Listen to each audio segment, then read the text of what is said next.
True IAS and PCS में दोस्तों आप सभी का स्वागत है।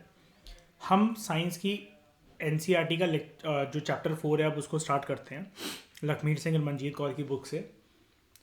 जैसा कि थर्ड चैप्टर में मैंने आपको एक कैविएट दिया था, इधर भी मैं आपसे एक चीज़ बोलना चाहूँगा दोस्तों, वो ये है कि इस चैप्टर में भी आपको काफ़ी अच्छा खासा पेशेंस रखना पड़ेगा, लेकिन थर्ड चैप्टर की तरह ये उतना बोरिंग नहीं होने वाला आपके लिए। इस चैप्टर का जो फर्स्ट हाफ है उसमें आपको टोटल तरीके से पेशेंस रखना पड़ेगा। सेकंड हाफ जो है वो हमारे काम का है, क्योंकि वो चीज़ आगे चल के रिफ्लेक्ट होगी 10th क्लास के अंदर, जिसके बारे में हम बाद में बात करेंगे। लेकिन ठीक है, एक बार के लिए हमें देखना इसको ज़रूरी है। चैप्टर का नाम है सॉर्टिंग मटेरियल्स, यानी कि classifying and grouping the materials into groups. ये क्या होता है कि अलग अलग जो कुछ भी मान लो कि आपके पास चीज़ें हैं, कैटेगराइजेशन आप उसकी कैसे करते हो कि आप उसको डिफरेंट डिफरेंट कैटेगरीज में कैसे डालोगे, उसकी ग्रुपिंग कैसे करोगे। ठीक है, तो इसको देखते हैं। सबसे पहले तो हम ये चीज़ समझते हैं कि ऑब्जेक्ट की डेफिनेशन क्या होती है। ऑब्जेक्ट क्या होता है? कोई भी ऐसी चीज़, ऐसी वस्तु जिसको आप एक तो देख सको एंड दूसरा जिसको आप टच कर सको एंड फील कर सको, वो एक ऑब्जेक्ट होता है। ऑब्जेक्ट को आप चीज़ बोलते हो, वस्तु बोलते हो, जैसा कि अभी मैंने बोला। अब हर एक ऑब्जेक्ट किसी ना किसी चीज़ से तो बना ही होगा। जैसे मान लो कि अभी आपने कोई एक टी शर्ट पहन रखी है और आप कह रहे हो कि मैं जनरली गर्मी आ रही है तो कॉटन टी शर्ट प्रेफर करता हूँ या करती हूँ वियर करना। तो अब ये चीज़ अल्टीमेटली आप ये बता रहे हो, ये चीज़ बोल के कि आप कॉटन टी शर्ट जो है वो प्रेफर करते हो गर्मियों में, कि it is made up of cotton. तो हर एक ऑब्जेक्ट ऐसे ही मटेरियल से बना होता है, ठीक है, जिसको हम लोग कहते हैं पदार्थ। अब हमारे आसपास क्या क्या ऑब्जेक्ट्स होते हैं? अनगिनत वैरायटी के ऑब्जेक्ट्स हमारे आसपास हमें देखने को मिलते हैं। ठीक है, ऑब्जेक्ट्स की कैटेगराइजेशन अगर साइंटिफिकली करी जाए तो ह्यूमंस भी अपने आप में एक ऑब्जेक्ट हैं। ठीक है, और ह्यूमंस एक ऑब्जेक्ट जो है ना, ये चीज आपको साइकोलॉजी भी बताती है। साइकोलॉजी में कंसेप्ट होता है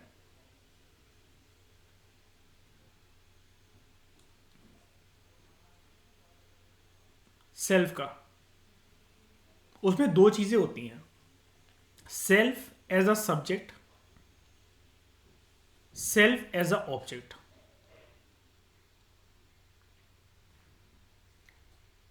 ये क्यों बोला जाता है ऑब्जेक्ट, मैं से ये समझाता हूँ। वैसे तो यहाँ पर मटेरियल की बात हो रही है, लेकिन मैं ये चीज़ आपको समझा देता हूँ। देखो, एथिक्स में हमारे काम आएगा जब हम एथिक्स को बहुत डेप्थ में जाकर पढ़ेंगे ना, साइकोलॉजी के साथ शुरुआत करनी पड़ेगी जब उसकी, तब उधर जाके काम आएगा। जब आप खुद से कोई काम करते हो, आपने कोई एक्टिविटी करी, आप अपनी बॉडी को रेस्ट से मोशन में लेकर गए, तब आप सेल्फ एज अ सब्जेक्ट हो।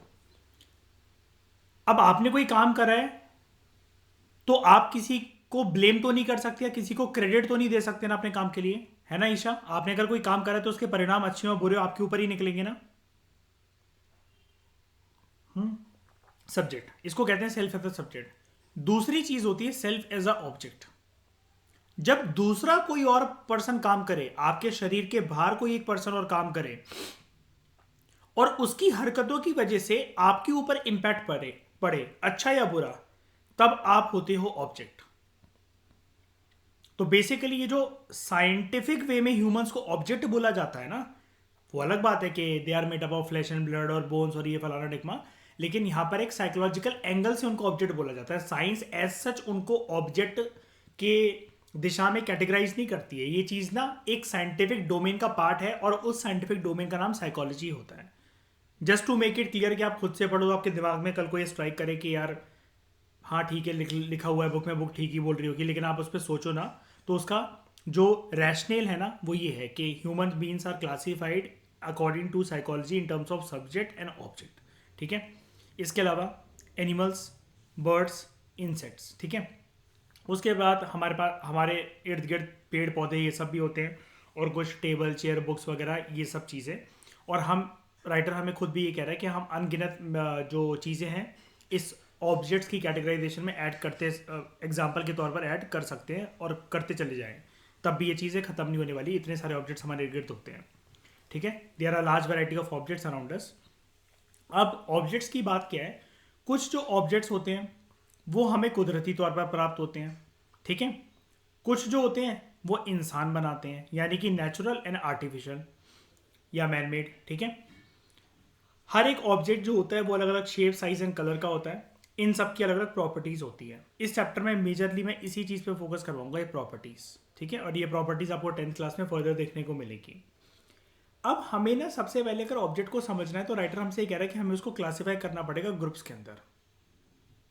तो चलो ऑब्जेक्ट्स को आप क्लासीफाई करना समझते हैं, ठीक है।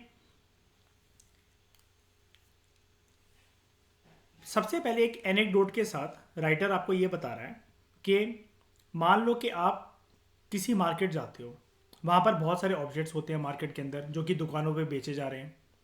अब आप एक पर्टिकुलर दुकान पे जाओगे तो वहाँ पर देखोगे कि एक दुकानदार ने किसी भी चीज़ की वो दुकान हो, अपने शेल्फ्स में बड़े सारे ऑब्जेक्ट्स को अलग अलग कैटेगराइजेशन करके रखा है। राशन की दुकान मान लो, परचूनी की दुकान मान लो, ठीक है। अलग अलग तरह के साबुन जो हैं, जो बिस्किट्स हैं, वो एक ही दुकान में रखे हुए हैं, लेकिन उन सबके जो ढांचे हैं, जो शेल्स हैं, वो दुकानदार ने अलग बना रखी है। किसी में कुछ दालें हैं, कुछ मसाले हैं, कुछ ड्राई फ्रूट्स हैं, कुछ चॉकलेट्स हैं, टूथब्रश हैं, टूथपेस्ट हैं, ये सारे के सारे एक जगह पर हैं। यानी कि दुकानदार भी या कोई भी पर्सन है, आप जैसे किसी भी चीज़ का एग्जांपल मान लो, जैसे हरनीत, मैं आपको उस दिन पिक भेज रहा था ना अपने अलमीरा की, तो आप बोल रहे थे कि इतने अच्छे से आपने कैटेगराइजेशन करके रखा हुआ है ऑर्डर में, ठीक है, सारा का सारा जो बुक्स रखी हुई हैं। तो हम लोग कैटेगराइजेशन अपनी रियल लाइफ में भी करते हैं ऑब्जेक्ट की, ठीक है। और यहाँ पर आपको दुकानदार के एग्जाम्पल से ये चीज़ पता लग गई होगी, बस फिर वही फालतू की बातें कर रहा है, छोड़ो उसको। ये एग्जाम्पल दिखा रहा है। अब क्या है, क्लासिफिकेशन ऑब्जेक्ट का मतलब ये होता है कि ऑब्जेक्ट्स को आप सॉर्ट करते हो इनटू डिफरेंट ग्रुप्स, ठीक है, with each group having its own characteristics. यानी कि अगर आप ऑब्जेक्ट को एक पर्टिकुलर कैटेगरी में डाल रहे हो साइंटिफिक वे में, आपने यहाँ पर ऐसे करके कैटेगराइजेशन बनाई अपनी कि ए कैटेगरी के गुड्स हैं, बी के हैं, सी के। तो यानी कि अगर ए कैटेगरी के वो गुड तो नहीं है, गुड्स हैं, नंबर ऑफ गुड्स है, ठीक है। तो इन सबकी कैरेक्टरिस्टिक्स सिमिलर सी होगी, इन सबकी कैरेक्टरिस्टिक्स सिमिलर वे में होगी, इन सबकी कैरेक्टरिस्टिक्स एक सिमिलर वे में होगी, एक जैसे कैरेक्टरिस्टिक्स वाले होंगे। और इसी चीज़ को कहते हैं हम लोग क्लासिफिकेशन ऑफ ऑब्जेक्ट्स। यानी कि हम अगर किसी ऑब्जेक्ट को क्लासिफाई कर रहे हैं जिस बास्केट या कैटेगरी में उसको हम लोग डाल रहे हैं, तो वो सारे ऑब्जेक्ट्स की जो कैरेक्टरिस्टिक्स हैं वो जनरली सेम ही होंगी, ठीक है। और अलग अलग जिनकी कैटेगरीज बनती चली जाएगी उनको अलग अलग ग्रुप्स में डालते डालते चले जाते हैं हम लोग, ठीक है, in terms of categorization. 6 class के बच्चों के हिसाब से उनको समझा रखा है, कोई बात नहीं, एक बार के लिए पढ़ने के लिए कोई हमारा नुकसान नहीं होगा।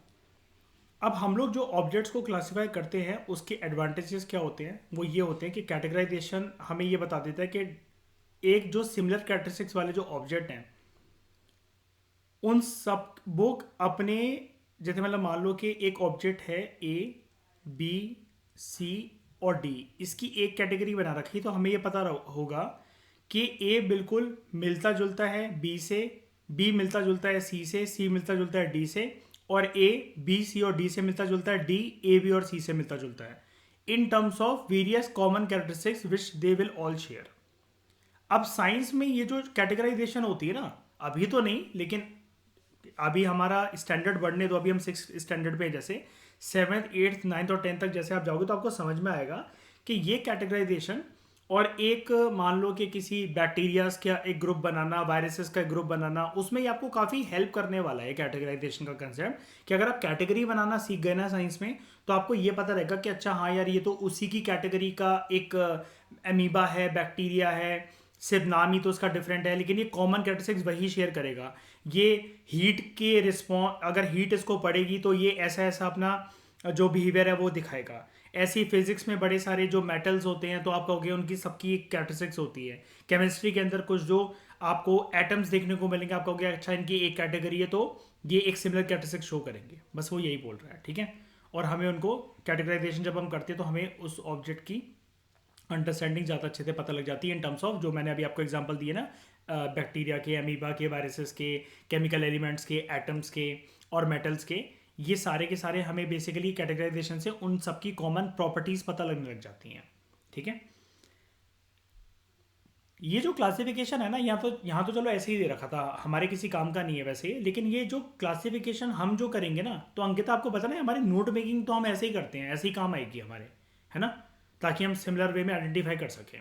और साइंस में ये चीज़ बहुत अच्छी काम करती है, क्योंकि अब वो जो नाम होते हैं, साइंटिफिक नेम होते हैं, अब आप डेली सुनते थोड़ी ना हो, वो प्लांट्स के या उसके, और तो ये आपकी ना basically science ecology and environment and geography में हेल्प करता है कैटेगराइजेशन का कंसेप्ट। मतलब मैं प्रैक्टिकल ग्राउंड्स पे बात कर रहा हूँ कि यूपीएससी में आपको कहाँ काम आता है ये। अब बेसिस क्या होता है ऑब्जेक्ट्स को क्लासीफाई करने का? जो क्लासिफिकेशन होती है वेरियस ऑब्जेक्ट्स की इनटू वेरियस ग्रुप्स, वो एक चीज़ को देखते हुए करी जाती है। सबसे पहले तो सिमिलैरिटीज एंड दूसरी चीज़ है डिससिमिलैरिटीज। कोई इसमें तो कोई डाउट ही नहीं है कि अगर एक ऑब्जेक्ट है ए बी और सी, इनकी सेम कैरेक्टरिस्टिक्स हैं, इनको यहाँ डाल दो। ठीक है, डी ई एफ है, ये ए बी सी से अलग है, इनकी एक कैटेगरी बना दो। ठीक है, तो ए बी और सी सिमिलर हैं, डी ई एफ आपस में सिमिलर है लेकिन ए बी सी से अलग है। ठीक है, अब इसके बेसिस पर जो सिमिलरिटीज और डिससिमिलरिटीज होती हैं, प्रॉपर साइंटिफिक वे में बड़े सारे क्लासिफिकेशन चलती हैं, लाइक लिविंग और नॉन लिविंग, प्लांट और एनिमल। ठीक है, उसके बाद किस प्रकार का मटेरियल यूज करा गया है, नेचर ऑफ मटेरियल, उसका यूज क्या होगा, कलर क्या होगा, शेप क्या होगा, साइज क्या होगा, दिखता कैसा है, सॉफ्ट है कि हार्ड है, टेक्सचर कैसा है, फील करने में कैसा लगता है, खुरदुरा सा है, रफ सरफेस है, स्मूथ सरफेस है, जो भी है, इसके बेसिस पे क्लासिफिकेशन होती है। तो सबसे पहले तो सबसे ब्रॉडर जो क्लासिफिकेशन होती है दो मेन ग्रुप में ऑब्जेक्ट्स की, वो होती है लिविंग और नॉन लिविंग, जो कि हम थर्ड क्लास से पढ़ते हैं। अब लिविंग ऑब्जेक्ट्स जो हैं वो फर्दर दो कैटेगरीज में क्लासिफाई होते हैं, प्लांट्स और एनिमल्स। और नॉन लिविंग जो है they are classified into many groups on the basis of the nature of their material, कि वो उनमें बेसिकली क्या पदार्थ यूज हो रहा है, क्या मटेरियल यूज हो रहा है, उनका यूज क्या है, उनका कलर क्या है, क्या मटेरियल यूज हो रहा है, shape size appearance hardness texture, ये सब चीजें। तो इन्हीं सब के बेसिस पर जो ऑब्जेक्ट्स हैं उनकी क्लासिफिकेशन होती है in terms of similarities and dissimilarities. ठीक है, अब हम लोग ये देखते हैं classification of objects as living and non living. सारे के सारे जो लिविंग ऑब्जेक्ट्स हैं उनको फूड, वाटर और एयर चाहिए होती है अपने सर्वाइवल के लिए, वेरस नॉन लिविंग ऑब्जेक्ट्स को इन सब चीज़ों की ज़रूरत नहीं है, ये हमें पता है। ठीक है, अब इस डिफरेंस के बेसिस पर हम जो ऑब्जेक्ट्स हैं उनको क्लासीफाई करते हैं कि खाने पीने और हवा की आवश्यकता किसको है, वो लिविंग है, जिनको नहीं है वो नॉन लिविंग है। ठीक है, अब ये सब चीज़ें तो हमें पता ही हैं कि इनमें से वो आपसे पूछ रहे कि बताओ क्या लिविंग है क्या नॉन लिविंग है, ये सब चीज़ें। ठीक है, ये तो हमें पता है। उसके बाद एक ये लिविंग ऑब्जेक्ट्स का पूरा इसने टेबल दे दिया है एंड नॉन लिविंग का टेबल दे दिया है। छोटे बच्चों के लिहाज से हमें टेंशन लेने की बात नहीं है। अब यहाँ पर आते हैं, ये आया कुछ इंटरेस्टिंग बात जिसके पीछे आप सब ने क्वेश्चन अपना गलत करा था, इसलिए जब मैंने आपको बोला था कि थोड़ा सा फर्स्ट हाफ में आपको पेशेंस रखना पड़ेगा। अभी ऊपर वाली बातें कुछ काम की थोड़ी ना थी हमारे, है ना, एक सिंगल बातें काम की नहीं थी, तो बहुत बच्चों वाला आस्पेक्ट है कि अगर हम इसको रीड वीड भी ना करते तब भी चल जाता। लेकिन मैंने आप सबको जितनों को क्वेश्चन दिया था आप सब ने गलत करा था, तो यानी कि ज्ञानी बने नहीं हो, बनाने की ज़रूरत है, अभी भी स्कोप है। ठीक है, इसलिए मैं कहता हूँ कि बच्चों की एनसीईआरटी जो होती है 6, 7, 8, इनसे शर्माना नहीं चाहिए। क्वेश्चन निकलते हैं यहाँ से एंड स्कोप है कि क्वेश्चन अगर ट्विस्ट करके दे दिया जाए तो आप गलती करोगे, जो कि आपने करी भी। सारे के सारे जो प्लांट्स हैं हम लोग क्लासीफाई कर रहे हैं लिविंग ऑब्जेक्ट्स को एज प्लांट्स एंड एनिमल्स। सारे के सारे जो प्लांट्स हैं वो अपना खाना खुद बनाते हैं, तो इसलिए प्लांट्स को हम लोग क्या कहते हैं, इकोलॉजिकल फ्रेमवर्क में हम लोग प्लांट्स को क्या कहते हैं, दे आर, नहीं वो तो ठीक है, ऑटोट्रॉप्स की कैरेक्टरिस्टिक्स क्या होती है, प्रोड्यूसर्स। अरे लिविंग ऑर्गेनिज्म तो एनिमल्स भी हैं मयूर। ये यूज़ करते हैं CO2 को, वाटर को और सनलाइट को, और इससे इस प्रोसेस को क्या कहते हैं जब प्लांट अपना खाना बनाते हैं ये सब चीज़ों का यूज़ करके, फोटोसिंथेसिस। एनिमल्स जो हैं वो अपना खाना खुद नहीं बना सकते। हरनीत, ह्यूमंस बना सकते हैं अपना खाना खुद? अरे बाप रे। Harneet grow up. ये किचन के खाने बनाने वाली बात नहीं हो रही है, ठीक है। शाइनी, ह्यूमंस खाना बना सकते हैं? हरनीत, यहाँ पर बेसिकली ना, जो हम लोग कुदरत में जो हम पैदा होते हैं, उसके बेसिस पर यहाँ से आपके पूछा जा रहा है कि हम लोग अपना खाना बना सकते हैं कि नहीं बना सकते हैं। जैसे मतलब मान लो, चलो आप कह रहे हो कि आप खाना बना सकते हो, तो आप किचन में खाना बनाने के लिए क्या क्या यूज़ करोगे?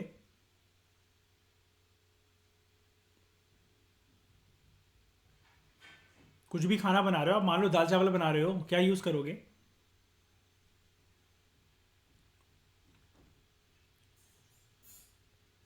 हाँ, बस बस बस बस, अब यही रुक जाना।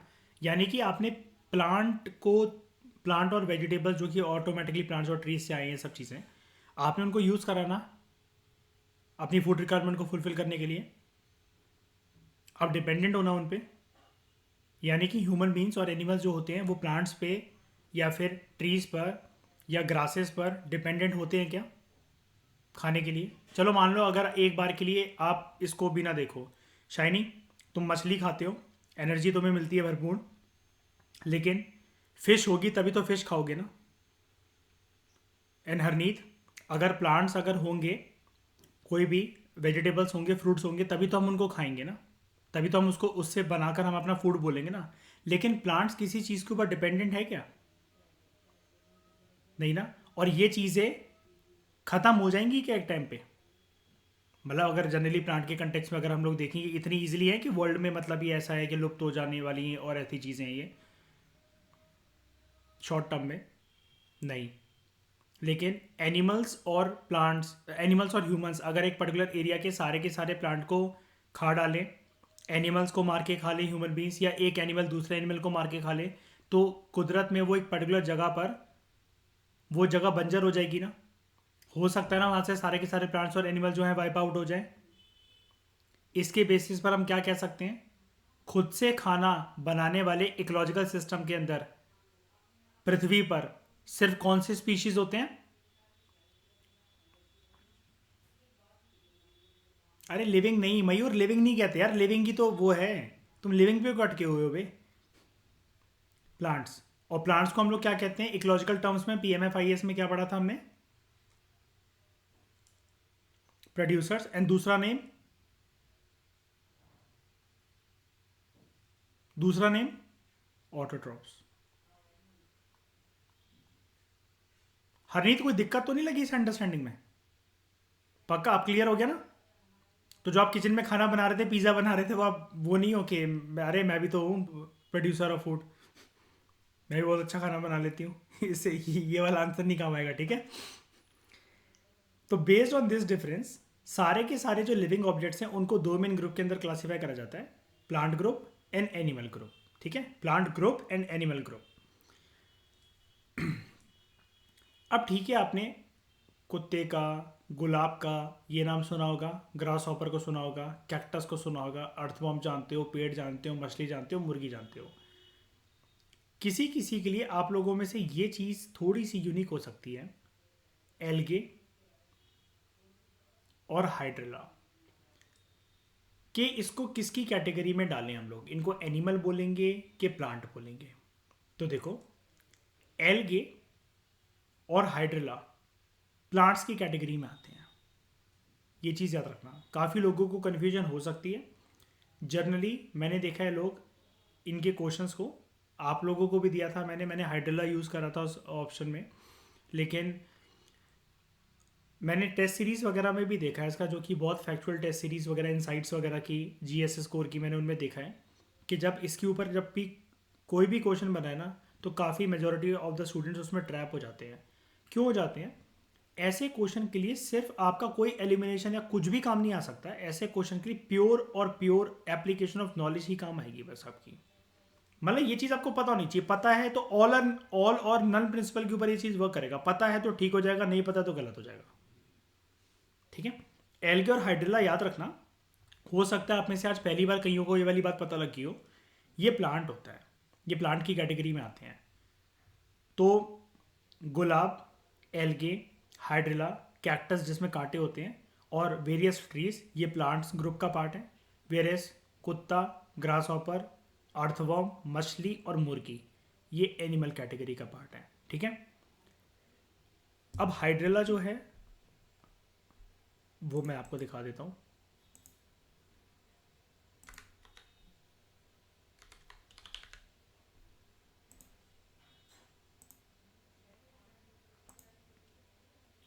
This is hydrilla.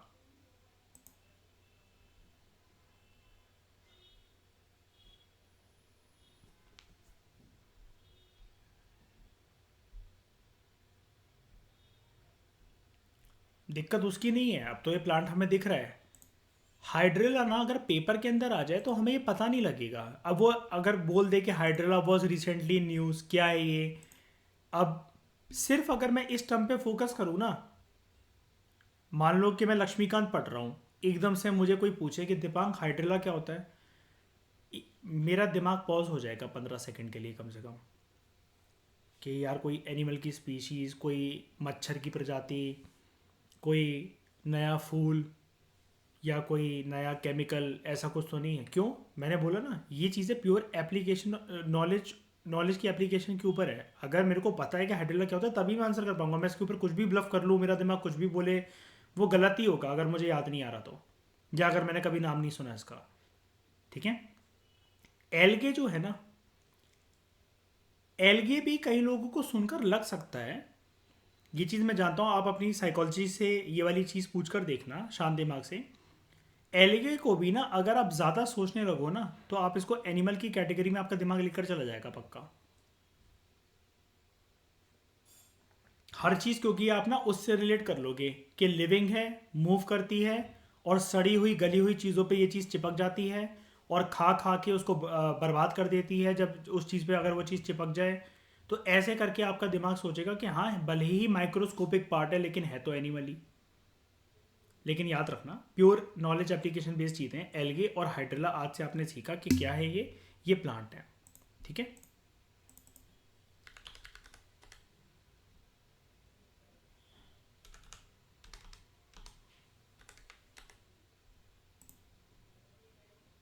This is एलगे।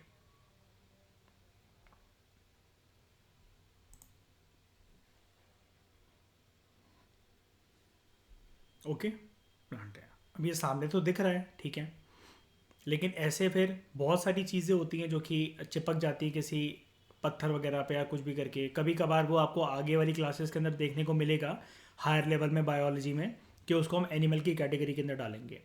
ये जो कैटेगराइजेशन है ना, यही हमें याद करनी है। इसके पीछे कभी कभार हो सकता है कि आपका लॉजिक फेल कर जाए, इसलिए मैं इस पर इतना ओवर एम्फोसाइज कर रहा हूँ। ठीक है, मैं नहीं चाहता कि इतने 6th 7th क्लास के लेवल से अगर कोई क्वेश्चन निकले, वो था भी आपके सोर्स में, आपकी बुक के अंदर, हमने डिस्कस भी करा, फोटो भी देखी, उसके बाद भी आप इस बात के ऊपर गलत कराओ उसको, सर हम कंफ्यूज हो गए थे। आई हेट दिस लाइन, कि हम कंफ्यूज हो गए थे या नर्वस हो गए थे। मुझे ये बकलोली बिल्कुल नहीं पसंद।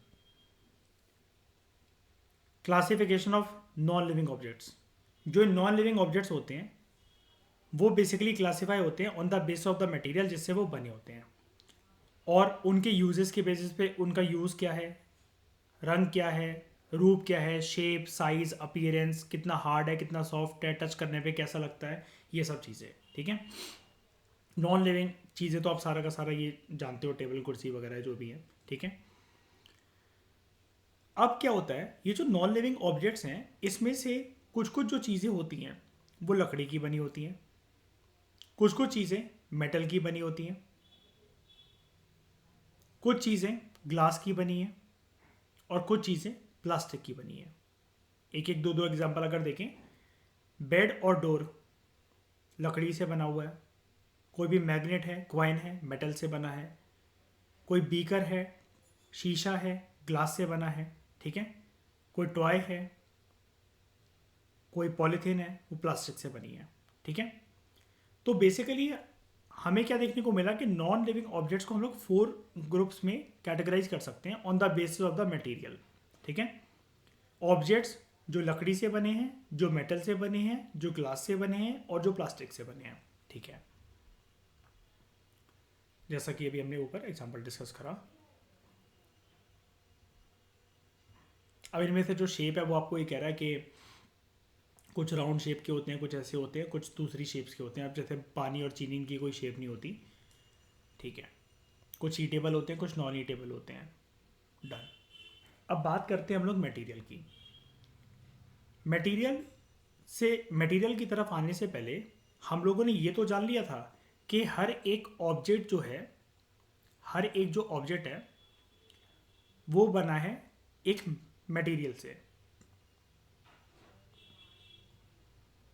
मटेरियल एक प्रकार के या किसी न किसी प्रकार के मैटर से बना होता है, डिफरेंट मैटर से। इस टर्म को होल्ड करके रखना। 9th और 10th क्लास की फिजिक्स में डेडिकेटेड चैप्टर पढ़ेंगे हम इसके ऊपर, इस शब्द के ऊपर, मैटर अराउंड अस। एंड उसमें आपको जानने को मिलेंगे बहुत सारी चीजें, एटम्स, प्रोटॉन्स, न्यूट्रॉन्स, इलेक्ट्रॉन्स, बहुत सारी चीजें, थ्योरीज आएंगी। तो एनीथिंग, कोई भी चीज, मैटर किसको कहोगे आप? कोई भी चीज जिसका एक वजन हो, एक मास हो, और वो एक स्पेस ऑक्यूपाई करता हो। मतलब अगर कोई चीज इतनी सी है तो इस पृथ्वी पर एक जगह तो ऑक्यूपाई करके है ना, रख रही है ना ये। और कोई चीज इतनी बड़ी है, वो भी एक जगह ऑक्यूपाई करके रख रही है। एक चींटी है, उसने इस पूरी पृथ्वी पर, पूरे ब्रह्मांड में एक जगह पर वो खड़ी हुई है, उसका एक स्पेस है। एक एलिफेंट है, वो भी इस पूरी पृथ्वी पर, पूरे ब्रह्मांड में एक पर्टिकुलर जगह पर खड़ा हुआ है अपने पैरों पर, और उसने भी एक स्पेस ऑक्यूपाई कर रखा है। चींटी एक जगह पर शांत है, वो उसका स्पेस है। एलिफेंट भी एक जगह पर शांति से आराम कर रहा है, वो उसका स्पेस है। इन दोनों का अपना अपना एक मास है। बालकनी में ये रेलिंग पे मेरी घूम रही है, फूंक मारूंगा तो नीचे गिरती चली जाएगी। इसको पूरी जान लगा के मेरे जैसे 10 से 20 लोग भी धक्का देंगे तो हो सकता है ये 1 इंच भी मूव ना करें। तो वो चीज जिसका मास हो और जो कि स्पेस को ऑक्यूपाई करे, वो है मैटर।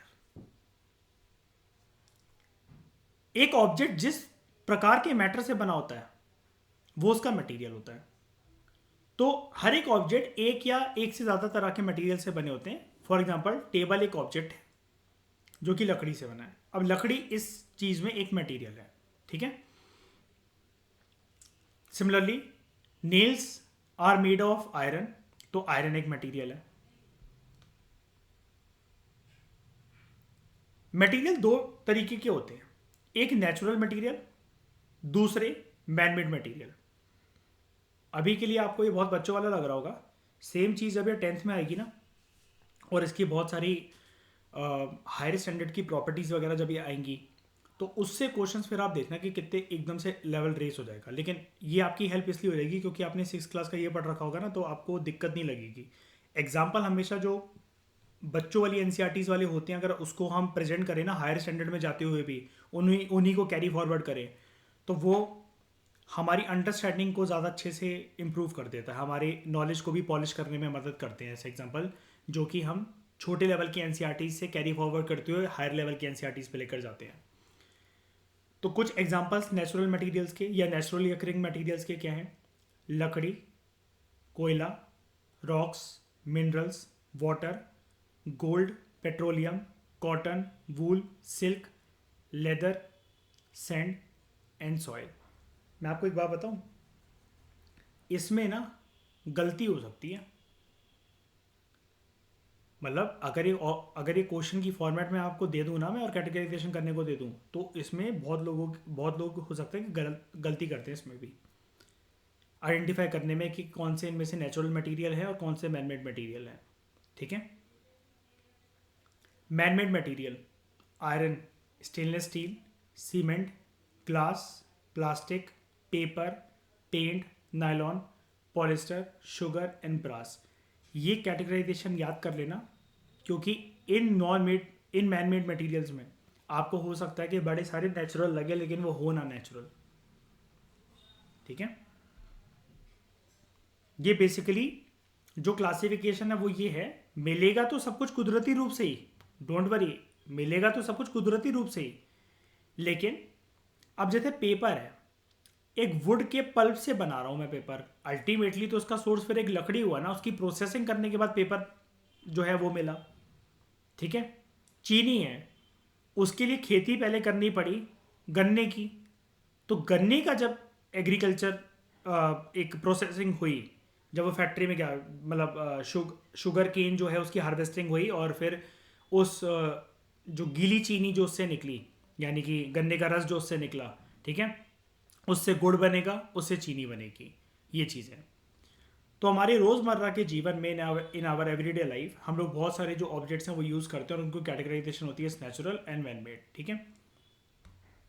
अब सेम ऑब्जेक्ट ये भी हो सकता है कि अलग अलग तरह के मटेरियल से बना हो। ठीक है। Many kinds of objects can be made from the same material, and many objects are made up of combination of materials. ये तो ईजी सी चीज़ है। ठीक है। अब जैसे वो आपको चेयर बता रहा है कि चेयर में हो सकता है कि लकड़ी भी यूज़ हो, मेटल भी हो, प्लास्टिक भी हो, कंक्रीट भी हो, और सेम टाइम पे सारी की सारी चीज़ें हों। ठीक है। कॉइन्स होते हैं जैसे कॉपर के, सिल्वर के, गोल्ड के। अच्छा मुझे एक बात बताओ अतिथि, कॉपर कुदरत में नेचुरल फॉर्मेट में मिलता है क्या, ओर की फॉर्मेट में मिलता है? ओके। आयरन ओर मिलता है?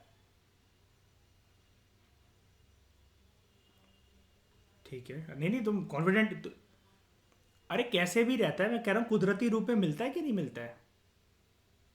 मिलता है। हरनीत, ब्रॉन्ज मिलता है कुदरत में?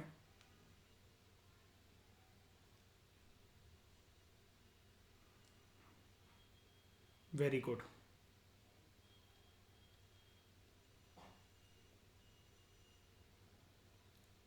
एंड कौन से सिविलाइजेशन को ब्रॉन्ज सिविलाइजेशन बोला जाता है इंडिया में? हरप्पन सिविलाइजेशन। ठीक है।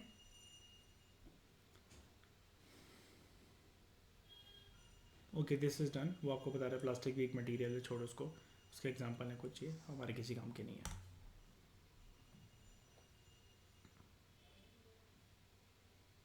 और डिफरेंट डिफरेंट मटेरियल्स अगर एक ऑब्जेक्ट में हो तो, जैसे वो एग्जांपल दे रहे एक बिस्किट का। ठीक है। ये हमने इकोनॉमिक्स में भी पढ़ा था एग्जांपल, अगर आप लोगों को याद हो, ईशा पढ़ा था ना हमने कि वाइट फ्लावर, शुगर और ऑयल, उसमें हालांकि हमने अदर कंटेक्स में पढ़ा था रॉ मटेरियल्स और एक फिनिश प्रोडक्ट। ठीक है। लेकिन यहाँ पर भी आपको ये बता रहे हैं कि अलग अलग जो रॉ मटेरियल्स होंगे, अब वो मटेरियल्स हैं तो इसलिए मतलब कॉम्बिनेशन मटेरियल से एक सिंगल ऑब्जेक्ट बनाया जा सकता है। ठीक है। दिस इज डन यहाँ तक। तो ठीक है दोस्तों, इस डिस्कशन में फिलहाल इतना ही। Thank you very much for discussion. Properties of material हम लोग देखेंगे नेक्स्ट लेक्चर के अंदर।